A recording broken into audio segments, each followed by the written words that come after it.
നമസ്കാരം. ഞാൻ Philip Mampad, Malappuram traffic കൺട്രോളിലെ പോലീസ് ഉദ്യോഗസ്ഥനാണ്. ഞാനിന്ന് സോഷ്യൽ മീഡിയയിൽ വളരെ പ്രധാനപ്പെട്ട ഒരു കാര്യം പറയാനാണ് വന്നിരിക്കണേ. സമയമില്ല എന്ന് പറഞ്ഞ് നിങ്ങളിത് കാണാതെ പോകരുത്.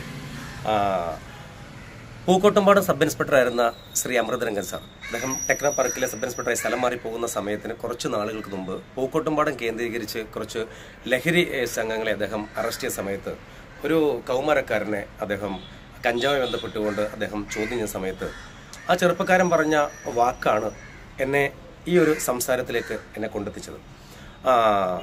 അദ്ദേഹത്തോട് എസ് ഐ ചോദിച്ചു, ചെറുപ്പക്കാരോട് ചോദിച്ചു, ഏത് സ്ഥലത്തു നിന്നും ഏത് സമയത്ത് എപ്പോഴാണ് നീ ഇത് കൊണ്ടുവരുന്നത് ചോദിച്ചപ്പോൾ ചെറുപ്പക്കാരൻ സ്ഥലവും കാര്യങ്ങളെല്ലാം പറഞ്ഞു കൊടുത്ത് സമയം പറഞ്ഞാണ് ഏറ്റവും ശ്രദ്ധേയം. അദ്ദേഹം പറയണത്, സാർ പകലാണ് ഞാൻ കൊണ്ടുവരുന്നത്, കഞ്ചാവ് കൊണ്ടുവരുന്നത് പകലാണ് കഞ്ചാവ് കൊണ്ടുവരുന്നത്, പകൽ കൊണ്ടുവരാൻ സുഖം എന്ന് പറഞ്ഞു. രാത്രി കൊണ്ടുവന്ന പോലീസ് പിടിക്കും എന്ന് പറഞ്ഞു. രാത്രിയിൽ കൊണ്ടുവന്നാൽ പോലീസ് പിടിക്കും.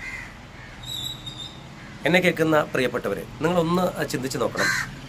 ആ ചെറുപ്പക്കാരൻ പകല് കഞ്ചാവ് കൊണ്ടുവന്നാൽ പോലീസ് പിടിക്കില്ല എന്ന് പറയാനുള്ള കാരണം പറഞ്ഞപ്പോൾ പോലീസ് കാര്യക്ഷമത ഇല്ല എന്നല്ല അതിന് ഉദ്ദേശം. പകൽ സമയത്താണെങ്കിൽ പോലീസ് റോട്ടിലുണ്ടാവും, അത് എതിരെ വരുന്ന വാഹനങ്ങളെ ലൈറ്റിട്ട് കാണിച്ചു തരും. അതുകൊണ്ട് പകൽ കൊണ്ടുവരുമ്പോൾ സുഖം, രാത്രി വരുന്ന തിരിച്ചറിയില്ലല്ലോ, എല്ലാ വണ്ടികളും ലൈറ്റ് കത്തുന്നത് കൊണ്ട്. ഇത് വല്ലാത്ത ഒരു ചിന്തയ്ക്ക് പാത്രമാകുന്നൊരു കാര്യമാണ് ഞാൻ നിങ്ങളോട് പറഞ്ഞത്. ഒരുപക്ഷെ നിങ്ങൾ കേൾക്കുന്നത്, നിങ്ങൾ ആലോചിക്കുക, നിങ്ങളൊക്കെ വാഹനമുള്ളവരാകാം, അല്ലെങ്കിൽ സ്വന്തക്കാർ ബന്ധുക്കളൊക്കെ വാഹനമുണ്ടാകാം. ഒരുപക്ഷെ നിങ്ങൾ യാത്ര ചെയ്ത് എതിരെ വരുന്ന വാഹനങ്ങൾ നിങ്ങൾക്ക് ലൈറ്റിട്ട് കാണിച്ചത് നിങ്ങൾ കണ്ടിട്ടുണ്ടാകാം. ഒരുപക്ഷെ നിങ്ങൾ ലൈറ്റിട്ട് കാണിച്ച് കൊടുത്തിട്ടുണ്ടാകാം. അങ്ങനെ കൊടുക്കുമ്പോൾ നിങ്ങൾ ആലോചിച്ചാൽ മതി, എതിരെ വരുന്ന വാഹനത്തിനകത്തിരിക്കുന്ന ആളുടെ ഊരോ പേരോ വയസ്സോ നാടോ ഒന്നും നിങ്ങൾക്കറിയില്ല. പക്ഷേ നമ്മളെ മനസ്സിനകത്ത് എന്താ വരുന്നതെന്ന് എനിക്ക് മനസ്സിലാകുന്നില്ല. എന്തുദ്ദേശമാണ് നമുക്ക്, അല്ലെങ്കിൽ നമ്മൾ അങ്ങനെ ചെയ്യുന്നതോട് കൊണ്ട് നമുക്ക് കിട്ടുന്ന നേട്ടം എന്താണ്? ഞാൻ അടിവരായിട്ട് പറയുന്നു, ഒരു നേട്ടവും അതിനകത്ത് കിട്ടുന്നില്ല. നമുക്ക് കിട്ടുന്ന ഇൻഡയറക്റ്റ് ആയിട്ട് നമ്മൾ ഒരു പാപം ചെയ്യുന്ന തന്നെ പറയുക. അതിന് പിന്നിൽ കണ്ണുനീരിൻ്റെ നനവുണ്ട് പ്രിയപ്പെട്ടവരെ. നമ്മളിടുന്ന ഓരോ ലൈറ്റുകളും ഒരുപക്ഷെ എതിരെ വരുന്ന വാഹനത്തിനകത്ത് ആയുധം കൊണ്ടുവന്നവർ, ഇല്ലെങ്കിൽ എതിരെ വരുന്ന വാഹനത്തിനകത്ത് മാല തട്ടിപ്പറിച്ചു കൊണ്ടുവന്ന് സ്നാച്ച് ചെയ്ത് തരുന്ന ആളുകൾ, എതിരെ വരുന്ന വാഹനത്തിനകത്ത് ഒരുപക്ഷെ വാഹനം സഹിതം വാഹനം മോഷ്ടാക്കൾ, ഇല്ലെ കളവ് മുതൽ കൊണ്ടുവരുന്നവർ, ഏതെങ്കിലും വനസമ്പത്ത്, അമൂല്യമായ ചില വനസമ്പത്ത് മൃഗങ്ങളെയൊക്കെ കൊണ്ടുവരുന്നവർ, അതുപോലെ തന്നെ ജയിൽ ചാടി വരുന്ന പുള്ളികൾ, ഇങ്ങനെ വിധ്വംസ പ്രവർത്തകർ, ലഹരി കൊണ്ടുവരുന്നവർ, ലഹരി വസ്തുക്കൾ കൊണ്ടുവന്നവർ, ഇല്ലെങ്കിൽ ആരെയും തട്ടിക്കൊണ്ടുപോയിട്ട് ഡിമാൻഡ് ചെയ്യുമ്പോൾ തട്ടിക്കൊണ്ടുവന്നവർ അവശ്യമാക്കി വാഹനത്തിനകത്ത് ദേഹോദരം ചെയ്ത് നിലത്ത് കിടത്തി കൊണ്ടുവരുന്ന ചില നല്ല നിമിഷങ്ങളുണ്ട്, വേദനിക്കുന്ന നിമിഷങ്ങൾ. ആ നിമിഷത്തൊക്കെ അറിയാം, ഒരു പക്ഷേ നമ്മുടെ ലൈറ്റ് ഇടലുകൾ ഇൻഡയറക്റ്റായിട്ട് അവർക്ക് ഉപകാരം വരികയാണ്. അവർക്ക് അത് നമ്മൾ അവരെ കുലമോ ജാതിയോ അവരുടെ സാഹചര്യമോ ഒന്നും അറിയാതെ ആ നിമിഷം, അല്ലേ, ഈ നിമിഷം അനിവാര്യമാണ്. Present moment ഇന്നവറ്റബിൾ. ഈ നിമിഷം അനിവാര്യമാണ്. ഈ നിമിഷത്തെ മാത്രം ഓർത്തുകൊണ്ട് ചെയ്യുന്ന നമ്മുടെ പ്രവർത്തനം ഒന്ന് നിങ്ങൾ ചിന്തിക്കണം. പോലീസ് ഉദ്യോഗസ്ഥരോ മോട്ടോർ വെഹിക്കിൾ ഡിപ്പാർട്ട്മെൻറ്റോ വാഹന പരിശോധന നടത്തുമ്പോൾ യാതൊരു കാരണവശാലും ലൈറ്റുകൾ പ്രകാശിപ്പിച്ചോ, അല്ലെങ്കിൽ ഇങ്ങനെ എഴുത്തുണ്ട് എന്ന് പറഞ്ഞൊരു മുന്നറിയിപ്പ് കൊടുത്തിട്ടോ ആരും ഇത്തരത്തിലുള്ള സാഹചര്യങ്ങൾ സൃഷ്ടിക്കരുത് എന്ന് ഒരു എളിയ അഭ്യർത്ഥനയാണ്. ഇത് എൻ്റെ ആധികാരികമായ ഒരു വാക്കൊന്നുമല്ല, എൻ്റെ ഉള്ളിൽ തട്ടി ഞാൻ പറയുകയാണ് കേട്ടോ. ഞാനത് മനസ്സുകൊണ്ടാണ് പറയുന്നത്, അതുകൊണ്ട് നിങ്ങളത് മനസ്സുകൊണ്ട് ഏറ്റെടുക്കുമെന്ന് എനിക്കറിയാം.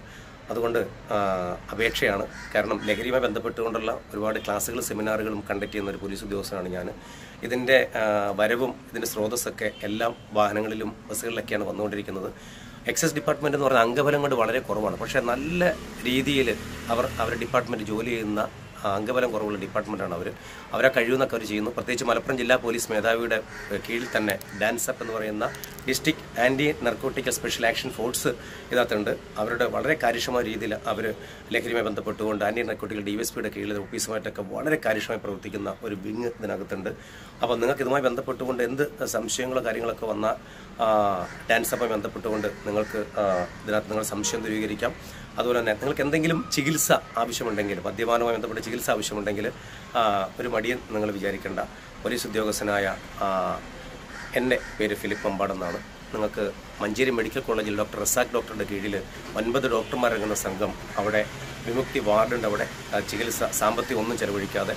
അപ്പം നിങ്ങളുടെ ആരെങ്കിലും നിങ്ങൾ അറിയുന്നവർ, നിങ്ങളുടെ കുടുംബമായി ബന്ധപ്പെട്ടവർ ആരെങ്കിലും അറിയുന്നവരുണ്ടെങ്കിൽ നിങ്ങൾ വിളിക്കാൻ മറക്കണ്ട. നമ്മളെല്ലാവരും 2019 ജനുവരി 6 തീയതിയാണ്. ഒരു മനസ്സോടെ പ്രവർത്തിച്ചാൽ ഒരുപക്ഷെ നമുക്ക് ലഹരി എന്ന ദുരന്തത്തെ ഇവിടുന്ന് ഇല്ലായ്മ ചെയ്യാനാവും. പ്രത്യേകിച്ച് ഒരിക്കൽ കൂടി ലഹരിയുമായി ബന്ധപ്പെട്ട് പ്രവർത്തിക്കുന്ന വ്യക്തികൾ, സംഘടനകൾ, ഡിപ്പാർട്ട്മെൻറ്റിലെ കാര്യക്ഷമമായി പ്രവർത്തിക്കുന്ന ആ മേഖലയെ ഒന്ന് നന്നാക്കണം, അല്ലെങ്കിൽ കുട്ടികളിലേക്ക് ഇറങ്ങണം എന്ന് പറയുന്ന ഉദ്യോഗസ്ഥർ, അവരെല്ലാം ദൈവം അനുഗ്രഹിക്കട്ടെ എന്ന് എൻ്റെ ഹൃദയത്തിൽ തൊട്ടുകൊണ്ട് വേണ്ട, ഹൃദയത്തിൽ അത്ര വലിപ്പമുള്ളൂ, ഈ ഭൂമിയുടെ അത്രയും വലിപ്പത്തിൽ ഞാൻ ആശംസിക്കുകയാണ്. എല്ലാവർക്കും ഒരിക്കൽ കൂടി signing out. Bye, Philip Mampad. Thank U.